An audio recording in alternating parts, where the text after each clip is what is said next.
చూస్తూ ఉన్నాం, ఊర్ల పొంట తిరుగుతూ ఉన్నాం. మొన్న జాగృతి జనంబాట కార్యక్రమంలో పోతే ఎంత బాధ అనిపించిందంటే, ఒక రైతును పాపం మక్క రైతునాడ ఆ రోజు కలిసినాం మేము, తెల్లారైన గుండెపోటుతో చనిపోయాడు. ఆ రోజే మేము పోయినప్పుడు చెప్పిండు, అక్క 4 రోజులైంది అక్క వచ్చి ఇక్కడనే ఉంటున్నాం, కావలిగా వస్తున్నాం, ఘోరమైన పరిస్థితి ఉంది అని చెప్పిండు. తెల్లారి అదే రైతు అదే కుప్ప మీద కూలి చనిపోతే నిజంగా నాకైతే ఇప్పటికి కూడా షివరింగ్ వస్తుంది అది తలుచుకుంటే కూడా. అంటే ఒక ప్రాణం అంటే మనకు ఎంత విలువ లేకుండా పోయిందంటే, ఎక్కువ మంది ఉన్నాం మనం, 140 కోట్ల మంది ఉన్నాం కాబట్టి ఒక రైతు చచ్చిపోతే ఒక చిన్న సింగిల్ కాలం వార్త అయిపోయినని తప్పితే నిజంగా ఎవరు స్పందించే పరిస్థితి లేదు. కానీ నేను స్పందించాలనుకుంటున్నాను, ఎందుకంటే జీవితం విలువ నాకు నేర్పింది.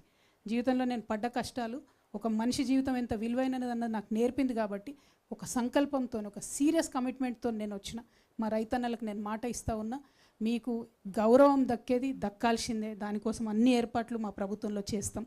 అదేవిధంగా మీ సంక్షేమానికి సంబంధించి కొనుగోలు కేంద్రాలు కావచ్చు, మీకు రావాల్సినటువంటి ఎరువులు టైంకి రావడం కావచ్చు, ప్రతి ఒక్క అంశంలో కూడా మీతో పాటు కలిసి నడుస్తామని చెప్పి నేను మాట ఇస్తూ ఉన్నాను.